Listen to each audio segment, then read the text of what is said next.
Yo, yo, yo, what is up, everybody?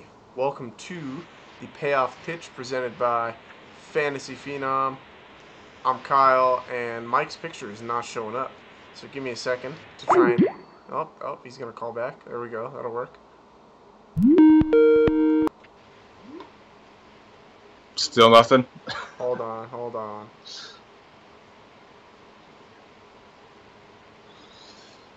I'm a blue cloud. You are a blue cloud.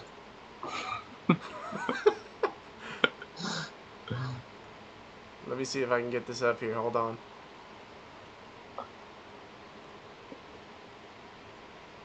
Hey. Do a little resize here. Cool. But yeah, well, I do this and resize Mike. Did you play today? Yeah, I played light. I didn't really get much time to research, but being at work and all, but sometimes those turn into my best days, and that kind of happened today. I turned into a pretty good. I only played one lineup, turned into a pretty good lineup on little to no research. But I guess like we talk about all the time. You play DFS every day, especially in baseball. You get to realize who's trending upwards and downwards, and you can pretty much build lines if you take a day off of research. So, yeah, happened today. We were talking about simplifying research and what we do. I really wanted to wear... I need to go get a Royals hat. I had to wear a Boston hat tonight because they were the team that helped me cash Boston because of the Royals. Cool. I like it. But yeah, man, if you guys listened to the show last night, I said that I was stacking Royals and Rangers, and I stuck true. I didn't change my lineup at all. I went 4 deep on each, and... the only change I made to my lineup today was I flipped what Royals I was playing because of the hand of the pitcher. Originally, it was David Price. I had righties. I flipped it to lefties, Hosmer, Moose.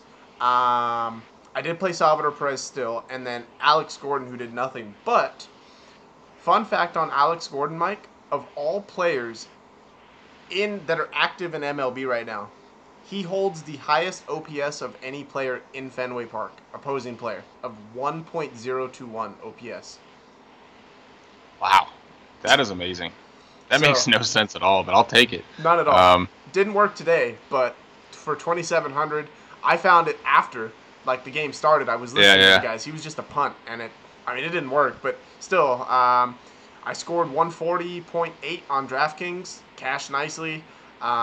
Easily doubled my buy-in. And tomorrow I'm going to play light because I know my strategy. I kid you not, literally the last 8 days, I have alternated. I have gone from winning to losing. And I've won enough on the days to cover the days I lose. But I'm going to follow that trend tomorrow. And I was talking to Jeremy last night. He's like, so are you going to go big tomorrow, meaning today? And I was like, yeah, I'm going to throw 100 on the line. And then... of course, talking tonight, he's like, so you gonna play free tomorrow? I was like, nah, I'm gonna enter one entry just in case it goes off and I break that, but I am not betting big tomorrow.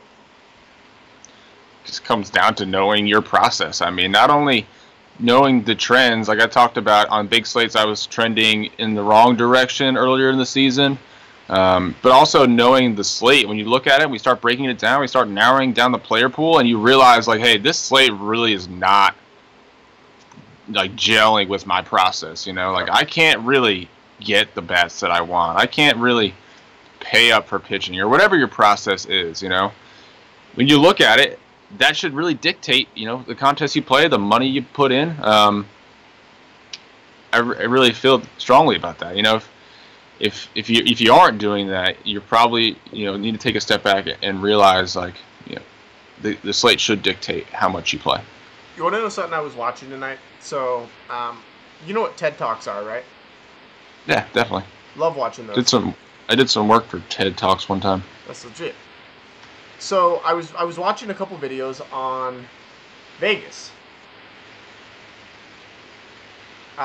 Corey Green scored a 140.5, got to the cash. Congrats, my dude. So this guy researched expert gamblers, right? And there's 3 tiers of gamblers. There are your everyday gambler, your leisure gamblers, and then your expert gamblers. Your average everyday gambler always loses, right? Long term, he may win here and there, but long term, he's going to lose. Your leisure gambler also long term will probably lose a small amount. Probably not going to go bankrupt, but will lose a small amount. And your expert gambler will win. And there's a reason, is the leisure and everyday are playing for fun, and your expert's playing for money, like they do it as a job. And with that,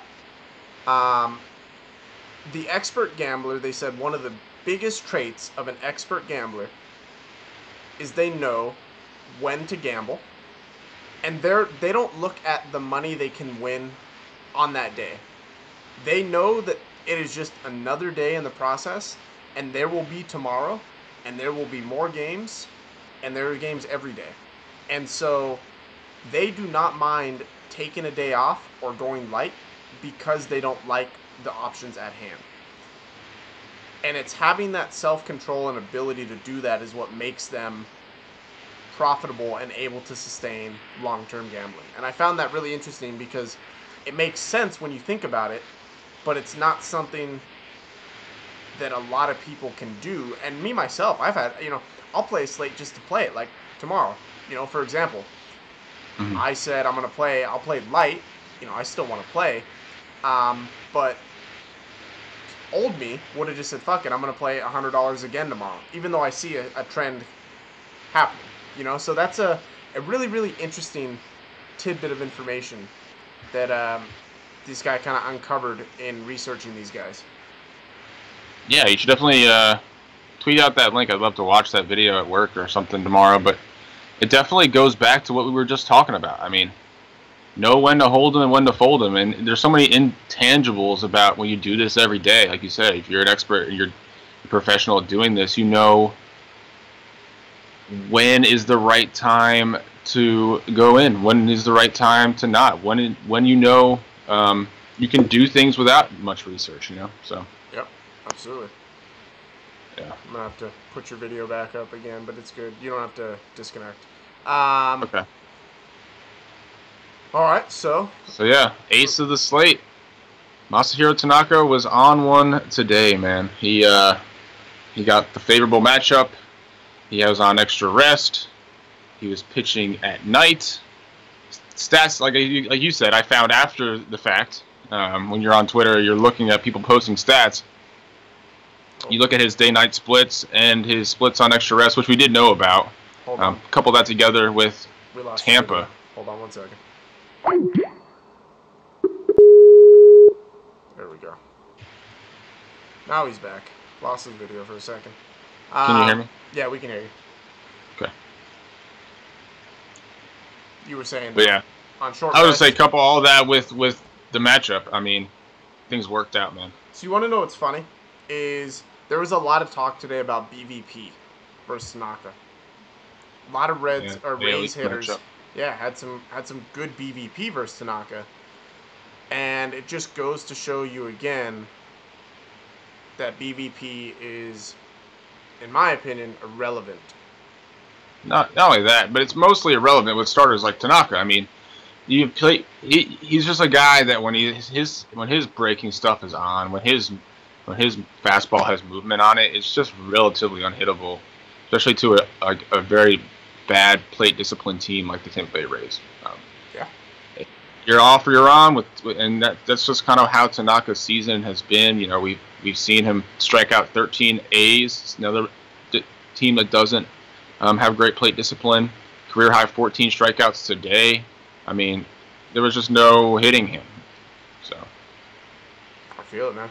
That when a guy's on, he's on. And then Travis Wood, great first start. Pirates were kind of chalky, which was interesting. I actually wasn't on Pirates, but I guess versus a lefty, I could see it. But whatever. Brent Suter, I was not on at all. I didn't want to play him. I didn't stack against him, but I had no intention of playing him. He a good bounce back start for him. Really nice start, man. Ariel Miranda, great start for him. Strikeout stuff. What, he had 9 strikeouts, 10 strikeouts? 10 strikeouts today, yep. And then Jake, why am I blank? Jake Thompson. Literally got the news about his start 30 minutes before the slate locked. And goes out and throws a very serviceable, great performance for his price.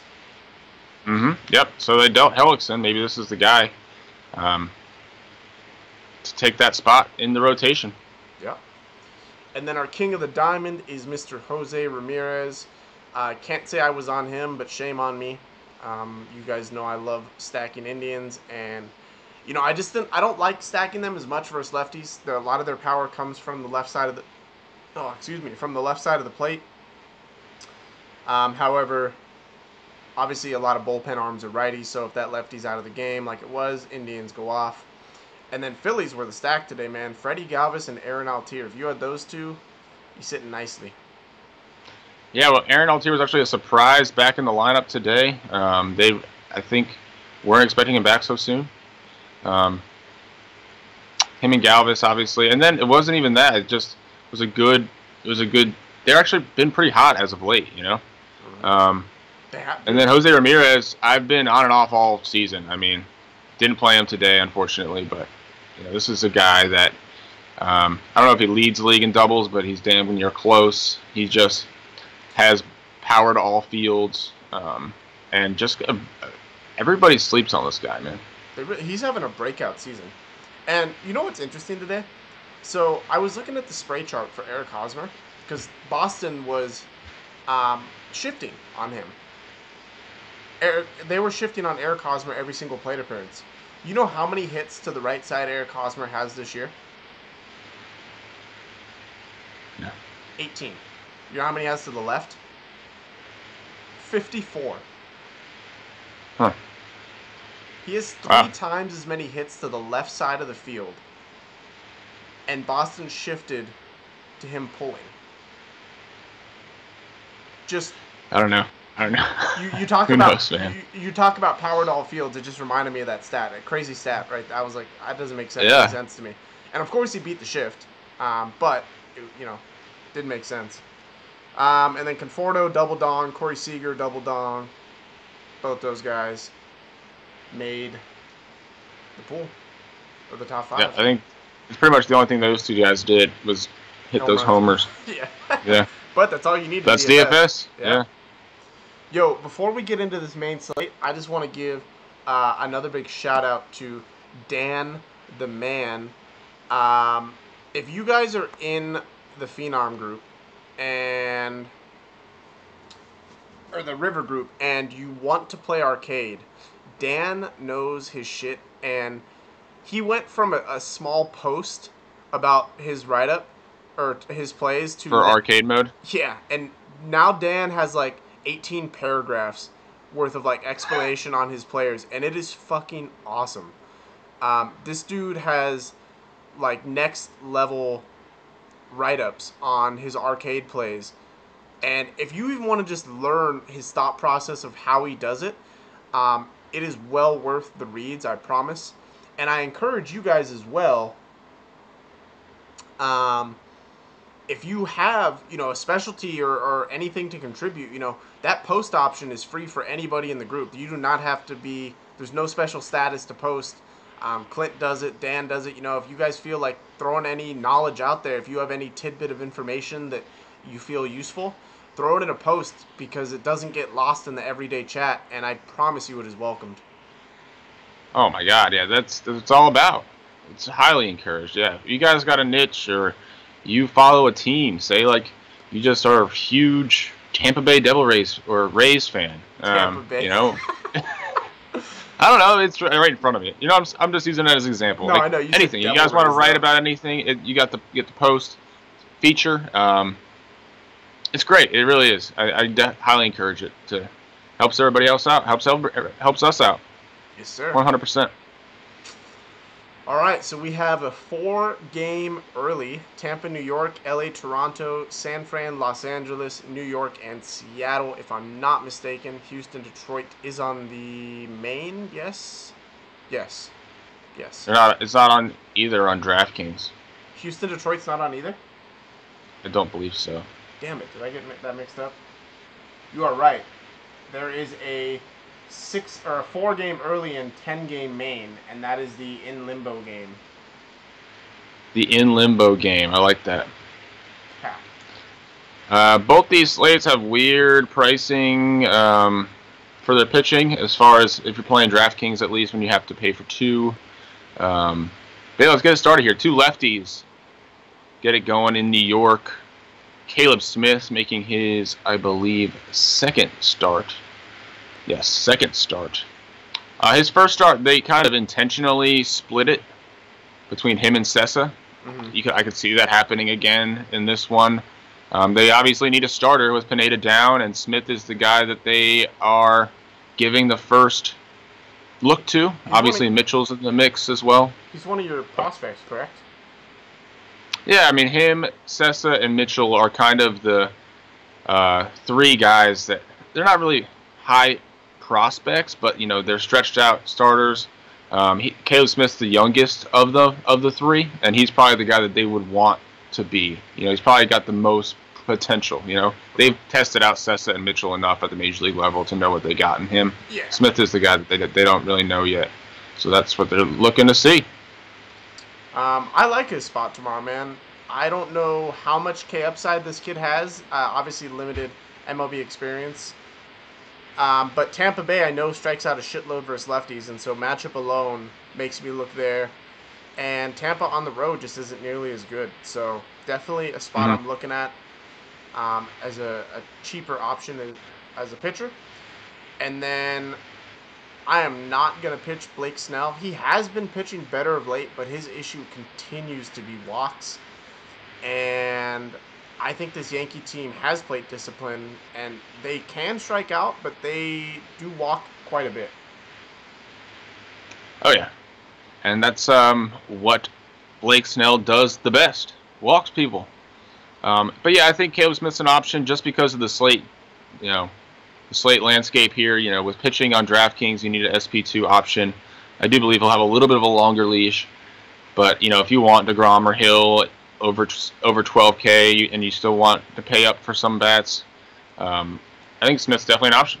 I don't think I'm playing Blake Snell with how hot the Yankees have been and how poor he's pitched. Like you said, he kind of pitches into their style, so to speak. Yeah, Yankees are hot too. There's no. I like Yankees on this early slate, 4-game slate, definitely. Oof. LA and Toronto. Yusmeiro Petit and Francisco Liriano. Mike Scioscia said this will be a bullpen game. He did. Yeah, he legitimate said this will be a bullpen game, and Yusmeiro Petit will be allowed to pitch around 40 pitches. I can't believe so. That's just dumb to me because this dude used to. He was never a full-time starter for the Giants, but he has started plenty of games, and he can go way more than 40 pitches. But whatever. I liked his spot before I heard that news. Word. Yeah, me too. Just because Toronto has been one of the worst teams in baseball. They get a little bit worse today. Actually, that's debatable with Tulo going down. But other than Justin Smoke, this team has just been bad. There's no doubt about it. So I like any pitcher going up against them. We saw today even. At this point, Yeah. I think it's a stream until they start showing up.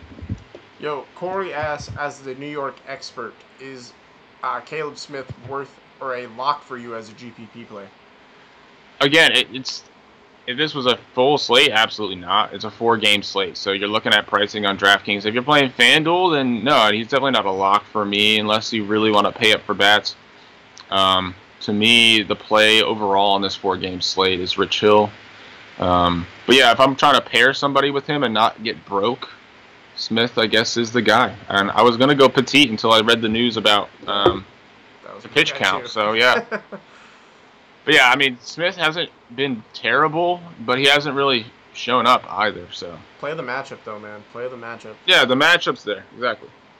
And then no Liriano for me. I know he's at home, and it is LA, but he's the only other guy. Yeah, I agree. He would be the only other guy I look at, really. But I just don't know that I go there. I don't know if I'd rather pay down to Smith. Mm-hmm. Yeah, I agree. I think that's probably the best pairing for the price. Ty Block and Rich Hill. Definitely no Ty Block for me. Dodgers. These teams are. So I saw a stat today. It made me laugh. Dodgers are 32.5 games ahead of the Giants in the division. The Giants, as a team, have 40 wins on the year. I'm pretty sure the Dodgers have 37 wins in their last 50 or something like that, or their last 45 or something. Yeah, something like that.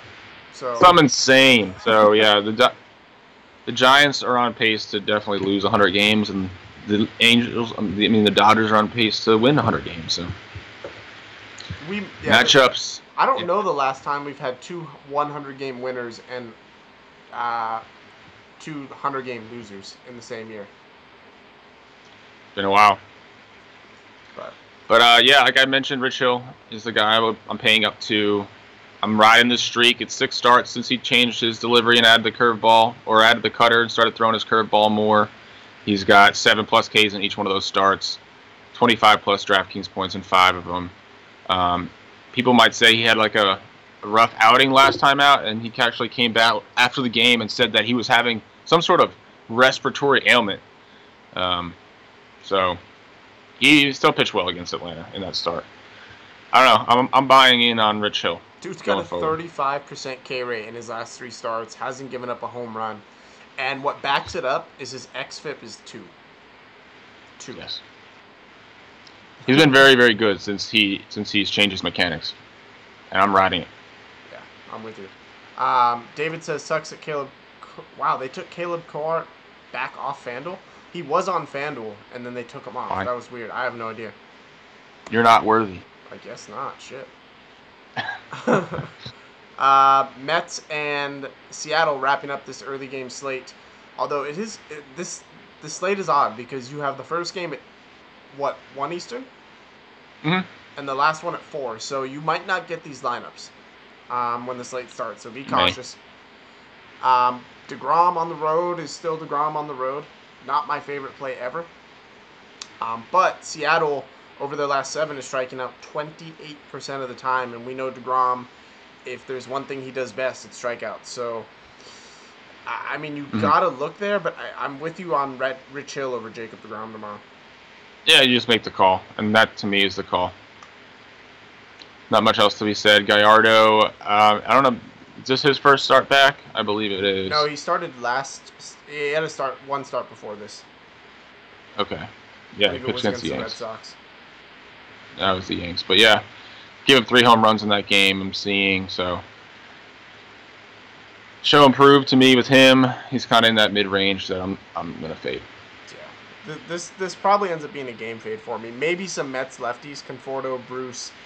Bruce is heating up right now, so I could look there. Jose Reyes is still too cheap on FanDuel. Wilmer Flores and TJ Rivera both cheap if they play. So, Mets have. I think Rivera's out. They called up. Oh, that's right. He is out. Yeah, you're right. And they activated Neil Walker. That's right. Still have not called up Ahmed Rosario. I don't know why. What's the hold up there? But did you see they traded for AJ Ramos today? Yeah, I guess that's cool. I don't know why. I don't know what they're playing for, but I guess. Yeah. Houston, Detroit. That'll make that won't even make the New York papers probably.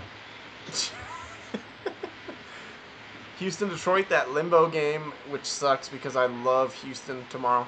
If you're playing the all-day slate, find a way to get them in your lineup. Houston versus lefties on the road is a goddamn thing, so I like it. But of course, all-day slate only. I won't play it, so there goes my Houston stack. Yeah, I got nothing for you in this game. I mean, all day, yeah. Colin McHugh. I mean, he probably get a little bit of a longer leash in this game. But yeah, I would agree. Starting off the main slate, we have Atlanta and Philly. Sean Newcomb has not been pitching great his last couple starts. He's getting strikeouts, but giving up long balls, giving up hard contact. Phillies are hot. Phillies hit lefties well. Phillies hit better at home. Am I missing anything here? Phillies are a stack tomorrow if you would like to go there. I don't know. I feel like they're a little bit better versus the righties, or at least their lineup always kind of looks a little bit better.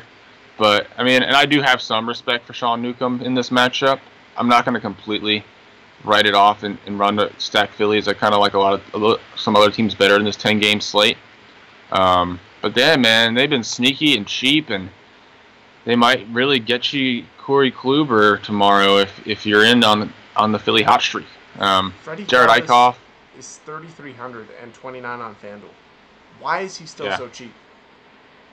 I don't know. He's been so up and down, and I mean, I feel like he had that hot streak where his price went up, and then the second he had 2 bad games, they were immediately down on him, and he's right back to it. Same with Nick Williams, man. He had a little bit of hot streak, brought his price up to 4K, and now he's back down. I don't think he even plays tomorrow, to be honest with you.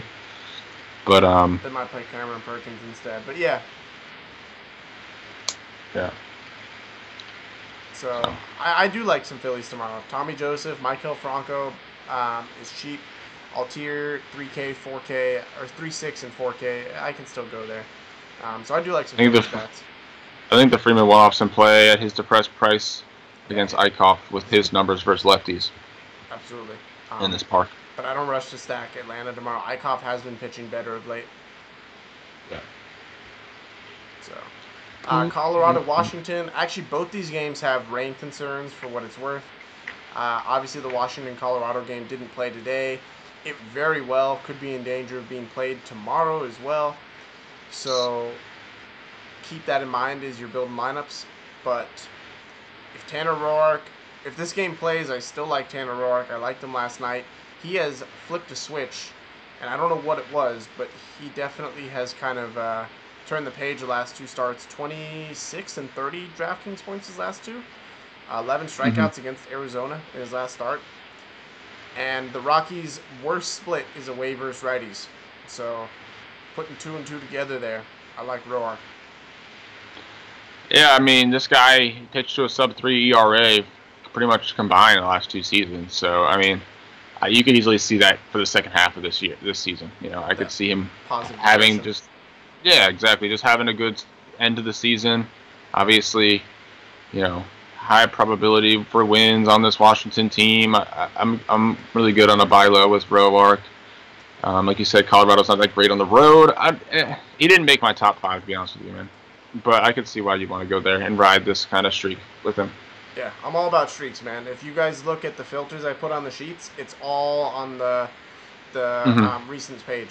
So, I mean, I'm all about the streaks. It's what's been helping me cash, so I'm going to continue to ride it.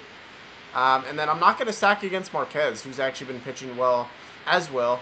The Nats, minus their 8-homer game, have not been one of the better teams in the last week or so. So, you could argue that kind of turns a page for him. But I don't find myself stacking Nats against Marquez, who's been pitching well. 16% fly ball rate in his last couple starts. I will say that they did rough him up last time they faced him. So that makes me think twice a little bit. But there's a lot of good places to go. Not a lot of great pitching spots tomorrow. So there's a lot of good places to stack. So I'm with you. Cubs and Milwaukee. Kyle Hendricks makes his second start back. Junior Guerra makes another start. This division's going to be tight. Back the Cubs? Yeah, I mean, you got to look at Cubs, right? Junior Guerra's not good. This lead is now down to a half game after today's outing. So, yeah, I think you do have to look at Cubs. They definitely hit righty. Actually, you know what? No, I'm going to fade Cubs. They don't make my top 5 tomorrow. I changed my mind.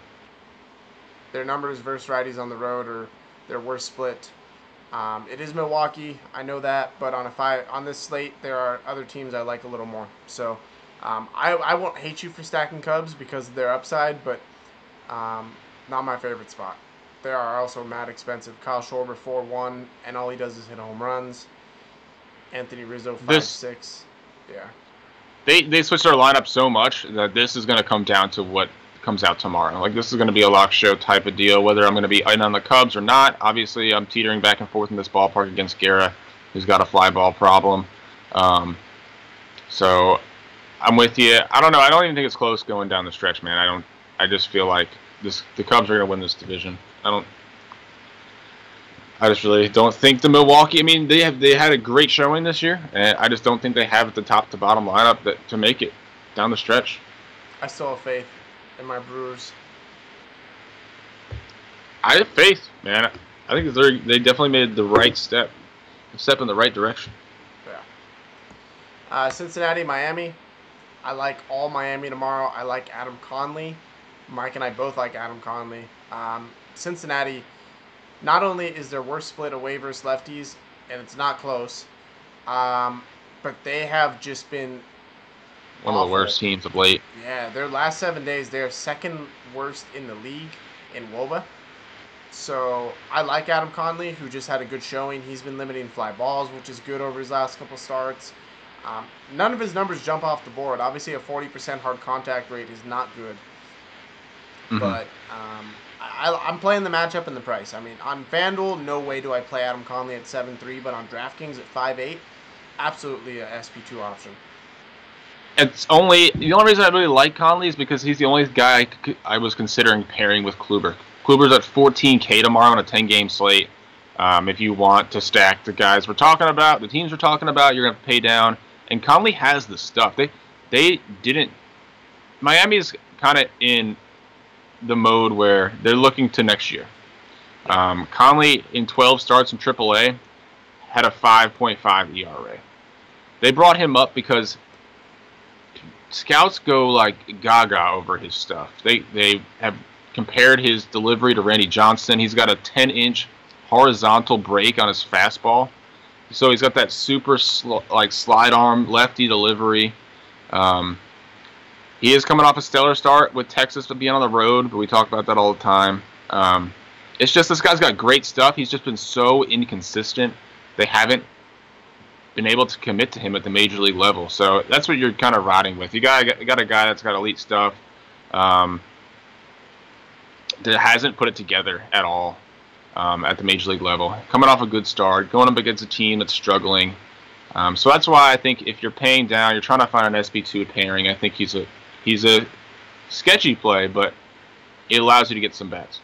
Well, I have him as my SP2, and it's not for Kluber. It's for Nelson Lamet. So I'm paying all the way down at pitching.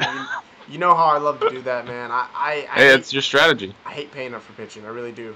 And I got burned by it today, man. I paid up at both pitching spots, and I played Jose Quintana. And yet again, I got burned by paying up for pitching. So, whatever. I think it's more of a tournament strategy, obviously. Yeah, you're going to pair those two guys. That's my thing, and I'm all tournaments. So, and then Miami Marlins bats, they have been mad hot. Stanton, Ozuna. JT Realmuto can go fuck himself because every single time I play this guy, he does nothing. And then I fade him, and he goes off. Every game. Like that's like the whole Marlins team. Every time I stack the Marlins, they do nothing, and every time I don't, they go off.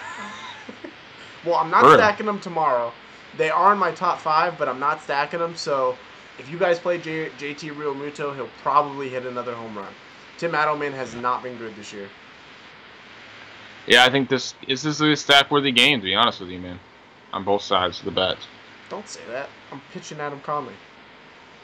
I mean, I could see you pitching him or throwing or stacking against him, man. Again, he's been it's been rough. All right, so Corey Kluber, this dude has a 46% K rate in his last 3 starts. 46%. That is almost 1 out of every 2 batters he faces, he strikes out. Well, he struck out 14 Blue Jays in his last start. I'm sure that has a lot to do with it. Well, yeah, that was probably half his batters. But the dude's been unreal. Not more. Yeah, absolutely unfucking real. Yeah. Exactly. Double-digit strikeouts in 7 of his last 8 starts. The White Sox are 3rd to last in OPS in the last 2 weeks. Top 10 in strikeouts.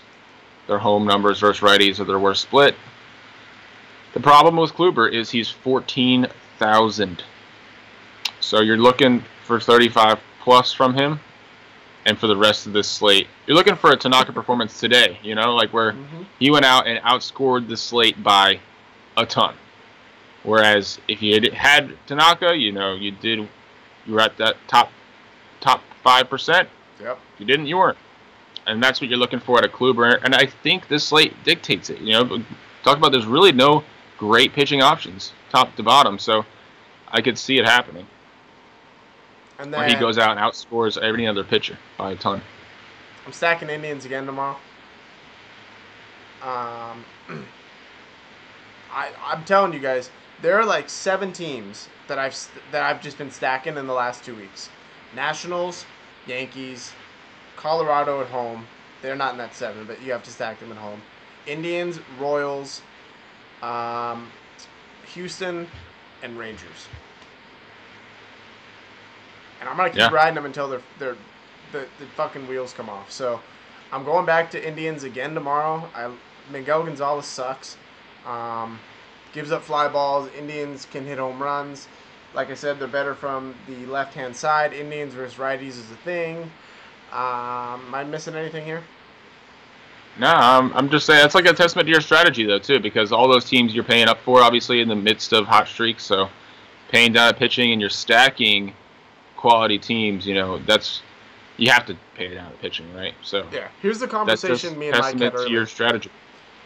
I said, all right, I'm gonna pair Kluber with Conley, and I went to make my lineup, and I put 3 Indians in it, and I said, oh, fuck Kluber, I'm not paying up to pitching. I can't get the bats I want. Again, we're looking at this from an overview perspective of the slate. That's what all these night shows are, and everything looks like, I want Kluber, but at 14K, I'm telling you right off the bat here, it's going to be tough not to fade him. Unless there's some serious value that opens up tomorrow. It's going to be tough to talk me into paying 14K for him, man. I won't do it. I love the play tomorrow. Kluber can go out and get you 50 DraftKings points, no doubt.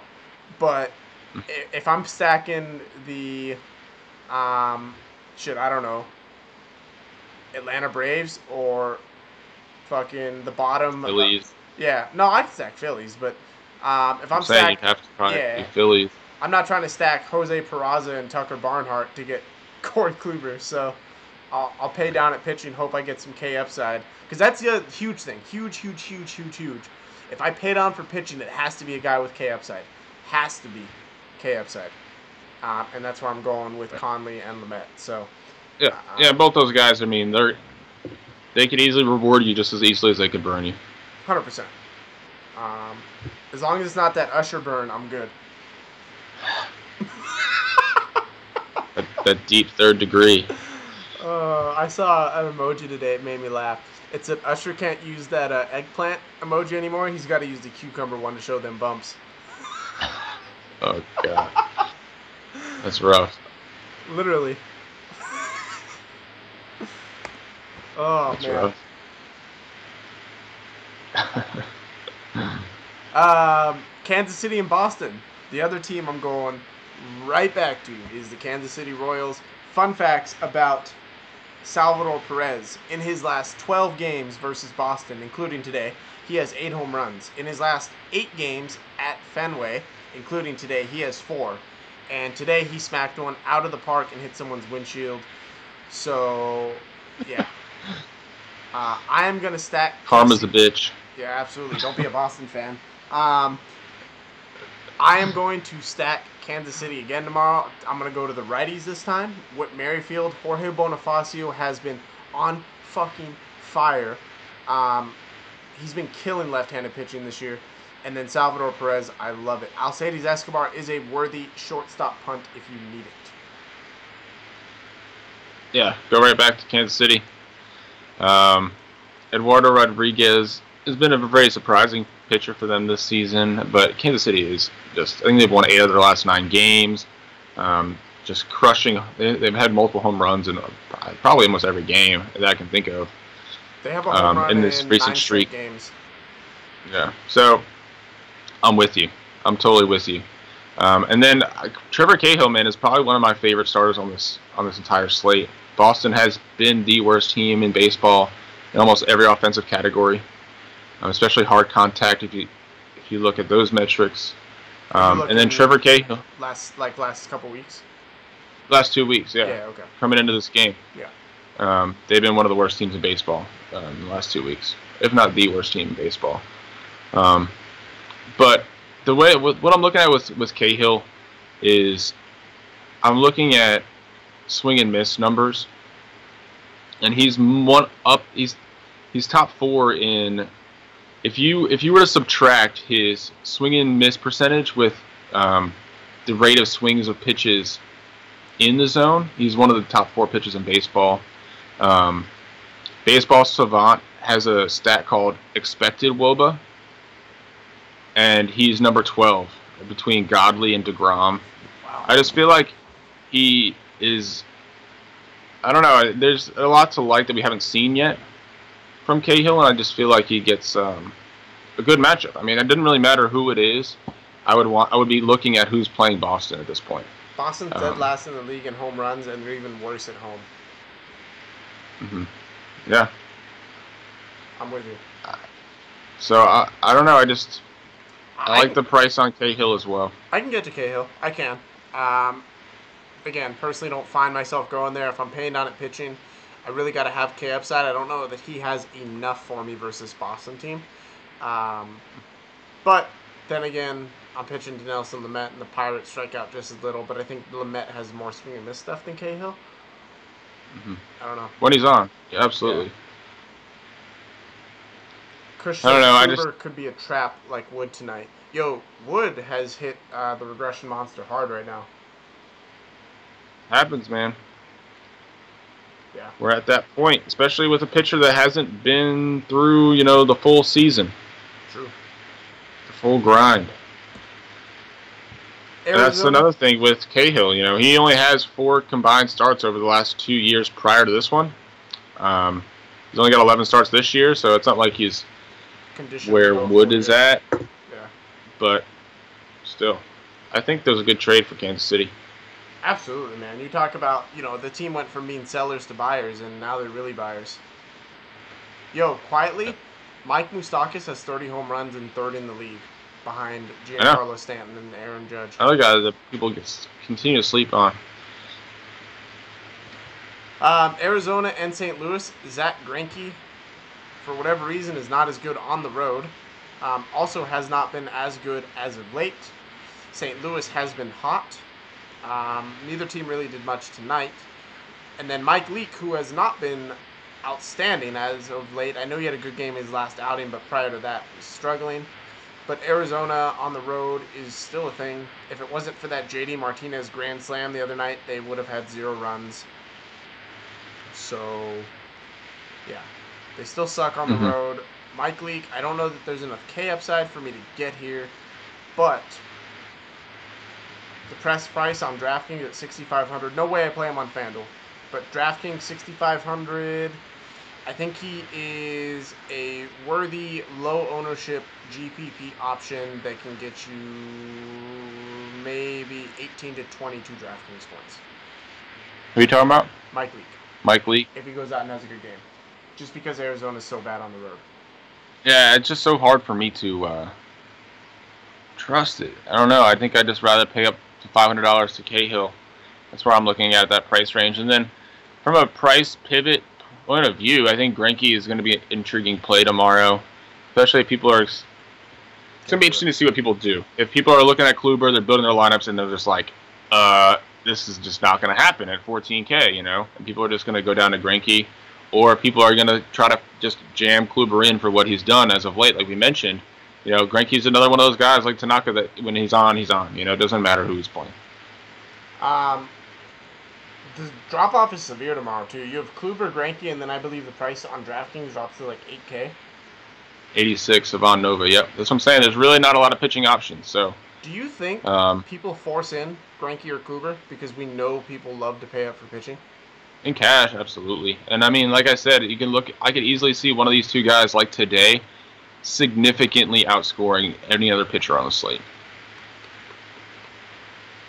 It could happen. It could seriously happen. I mean, there's not many other pitchers on this whole entire slate that I'm rushing to fall in love with. We're making a case here. I'm making a case for Cahill because of his matchup, but it's still Boston. And he's still Trevor Cahill. I'm just thinking about this from a playing perspective. If I know that people are going to jam in Kluber or Greinke for cash, most likely Kluber, they're not going to get the bats I have. I could throw a GPP lineup in my cash games, and if Kluber sucks or even just doesn't live up to his price tag, that could be easy cashing.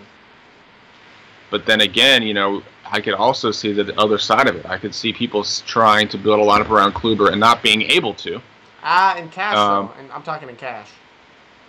I don't know. I think people are going to have to... I think people jam in Kluber or Greinke. In cash... It's going to be interesting. No one ever... Again, it all depends on if there is any value that comes out tomorrow. You were talking about platoon guys. We're talking about, call-ups, things of that nature. It happens sometimes where you get some value. Yeah. I don't know. I feel like in cash, people are inclined. No one ever pays down twice at pitching in cash. People just don't. I mean, I don't see it as a popular style. Like I don't see that as the popular option. I could see it on this slate. Man, I don't know. I'll see. I gotta assess where I'm at tomorrow. But that may be a strategy for me to enter some cash games, just to take advantage of that. Anyways, Baltimore and Texas. Kevin Gausman has been pitching fantastic over his last couple starts, -1. And Texas has been red fucking hot. Adrian Beltre is, if I'm not mistaken, 2 hits away from 3K. Expect him to be mad chalk tomorrow for narrative. He's severely priced up. I shouldn't say mad chalk on a slate with Kluber and Greinke. But if those guys are not low owned, Adrian Beltre will be high owned. I'd imagine Texas gets some ownership tomorrow. I find myself fading them because I don't like going against Gausman right now. I agree. I mean, Gausman was a 4th overall pick in 2012. He's in a contract year. Coming into the season, I was high on him. I was drafting him in leagues and stuff like that. And then in July, he had 5 starts in July. Granted, 2 were Tampa Bay, 1 was Texas. He's a 33% K rate and a 2.79 xFIP. That 1 start was with Texas on the road in Camden Yards. We know they're much worse on the road. He only gave up 1 earned run. It was a Joey Gallo home run. He struck out 8 Rangers. So the matchup could be there. I was actually looking to play Gausman. What got me off of him is the fact that there was only 3 qualified starters in Major League Baseball that throw their fastball more than Kevin Gausman. He throws it 60% of the time. And Texas are a negative value in every pitch except for the fastball, which they're a top 6 team. So they obviously sit fastball as a team. For a guy that throws it 60% of the time, it doesn't seem like a proper matchup. But again, when you're debating pitchers on this slate, he definitely stood out to me as a possible option. Here's what I will say, though.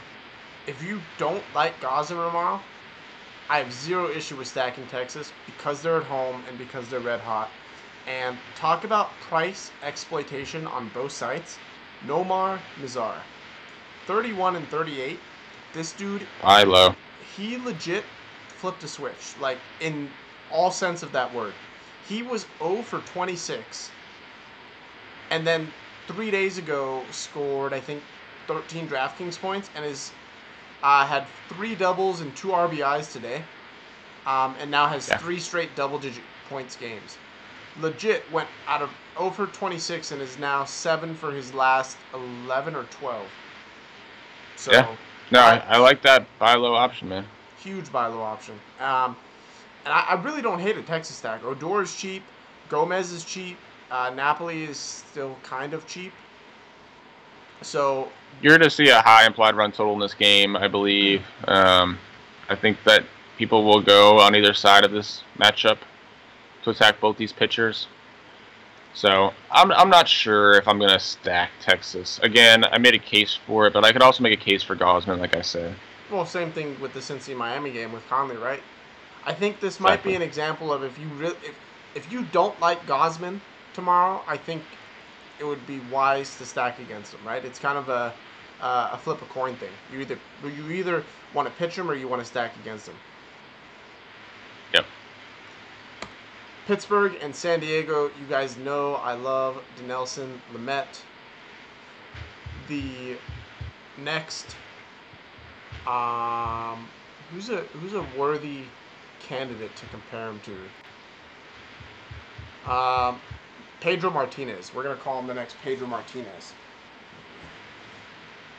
Does he have any semblance? Absolutely not. But I don't even know that he'll remain in this Padres rotation for much longer if he continues to pitch the way he has. Fuck out of here, Mike. Serious. Just hang up the call. Just hang up.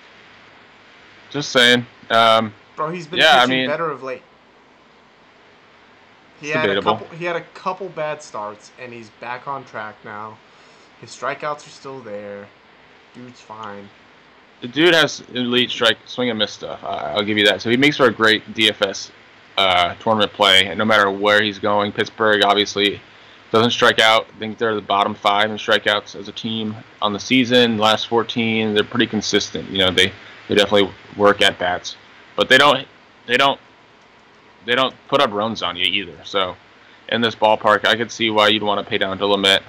I decided to go elsewhere. To be honest with you, I like Trevor Cahill more, and I just feel like 8K for Dinelson Lamet is a bit much. Well, 8K as an SP1 is perfectly fine for me. Yeah. So I don't know. I just feel like that. I just don't. I think it's overpriced for him. I actually like both these pitchers in this game. I honestly have both these pitchers on my dynasty team. So I don't know if I'm going to pitch them both or what tomorrow. If I'm going to sit one to the other. I don't know if I can pitch Nova. The Padres are fucking hot right now, and they're not striking out at all versus a pitcher that doesn't strike out a lot of guys. Right, but he's a ground ball pitcher in this ballpark. We saw what ground ball pitchers do with the Padres, you know, with Perdomo and Chacin. They seem to do well in this ballpark. And the thing about Nova is, I mentioned that Gausman was 4th high through his fastball, 4th most. Well, Nova's number 2 on that list.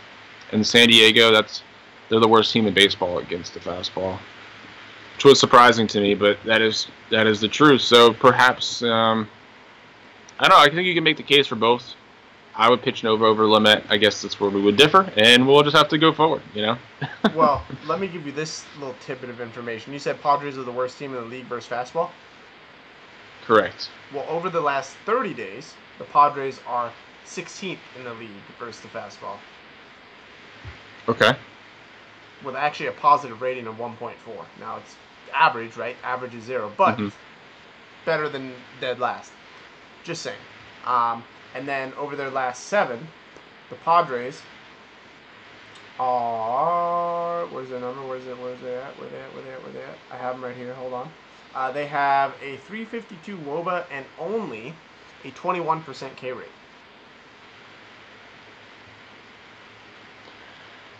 Yeah, I mean, and Nova, the thing with him is you need length out of Nova. He hasn't pitched 7 innings in his last 5 starts, in each of his last 5. So yeah, that's why you pitch him. You want length from Nova. I don't know. He hasn't been getting you length. It's just the matchup to me. I think both these pitchers are in play. I'm leaning Nova. Just ride the Lamet train, Mike. He's gonna get like 10 strikeouts tomorrow. Padres are gonna get him runs. I hope so. Because they're hot. I really do. I'm telling you, man. The Met SP1 worthy tomorrow. Outscores Kluber. Okay. Bold, sir. All right, he probably doesn't outscore Kluber. I think he could outscore Zach Greinke though. I'm not joking about that. He's shown upside, obviously. There's no denying it. Yeah. But he's also shown pretty bad downside, you know. Yeah. So, all right. Oh wait, we have one more game. Just kidding, guys. Just kidding. Minnesota and Oakland. Adalberto Mejia and Chris Smith. Now Mejia makes for an interesting play. He has all of a sudden turned shit around too, and Oakland is awful versus lefties. Yeah. I don't know. He's been pretty consistent. He's consistent in the fact that he'll get you 15 DraftKings points. That's all he's been. He's literally proven a safe floor, but we were stacking against this guy earlier in the year. Yeah. Oakland is a good matchup, especially against lefties, so I agree. He's definitely a good stream option on the slate when there really isn't much to pay down to or to even rely upon as far as pitching, you know? So play the matchups. I agree. I think find Oakland, find Chicago, the White Sox, find the Padres, find Don't say the Padres. The Reds. Hot. I'm just saying, find the Phillies. I mean, find the matchups and just yeah. That's kind of where I'm at with this slate. Damn it, Mikey. really no good pitching options on the slate, guys. I like Cahill. I like Kluber, obviously. Conley, I can get behind. Nova, Gosman. I'm with you on Lamet. Yes. I honestly. And then Mejia, yeah. I think Mejia could be an SP2 option for cash tomorrow with his floor. I agree, definitely. So. He's definitely a better cash option than Conley. Facts. Conley's the GPP play though. All right, so my pitchers tomorrow. I'll tell you the two I have in my lineup right now are Dinelson Lamet and Adam Conley.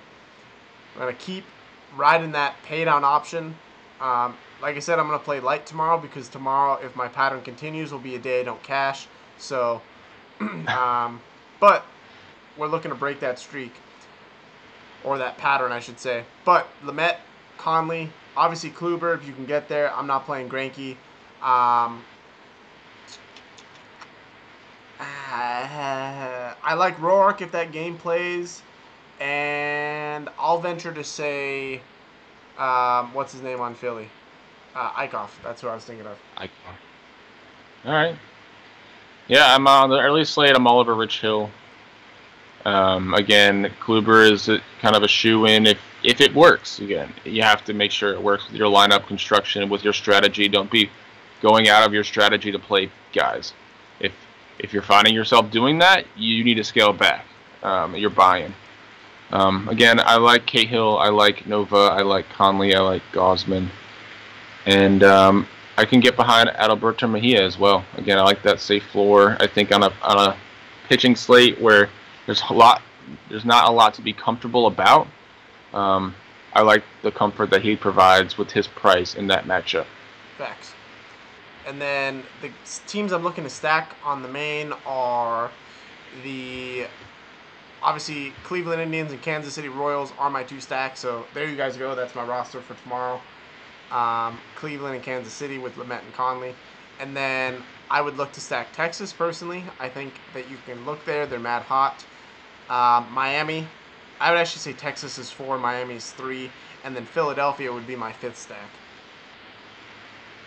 Okay. Cleveland number 1, right? Cleveland number 1, KC number 2. But they're 1A and 1B for me because I always stack 2 teams, and those are the 2. Mm-hmm. Yep, Cleveland against Miguel Gonzalez. I don't know much about this Chris Smith character, but I think he's like this career minor leaguer, if I'm not mistaken, but he's pitched okay so far. I mentioned Washington, I think, is going to be an interesting stack if that plays. Kansas City, yeah, you got to ride the hot streak with them. And then the Yankees on the early slate, I think, is where I would go. Yeah, Yankees are my number 1 stack on the early. On the early, I'm pitching Rich Hill and Caleb Smith. That's where I'd go. Mm-hmm. If I had to pick a second team to stack, it would be the Mets, but I think I'll find one-offs. And if I'm paying down, if I have to pay up to pitching, if I'm paying down, I think the Phillies are the place to go. Yeah. There was another one that we talked about briefly, but I can't remember. Oh, man. Oh, well. I don't know. Texas. That's it. Oh, well, there's some cheap bats on Texas. Gomez, Mazara. But a lot of them are expensive. Yeah, the cheap bats on Texas, so. All right. Well, that is where we're at. Hopefully, you guys don't let that money burn tomorrow. I'm going to stick with those Usher references. Good God. Make it a profitable Saturday, and I will, again, keep you guys updated on the lock show. Again, not sure if I will be able to get to that. Obviously, Mike will be working. Still working on the construction in the house. But, yeah. Mm-hmm. So, appreciate the support, as always. And we'll talk to you guys in River. And have a wonderful night and day. Yep. Aaron Judge is the new Babe Tooth. Just saying.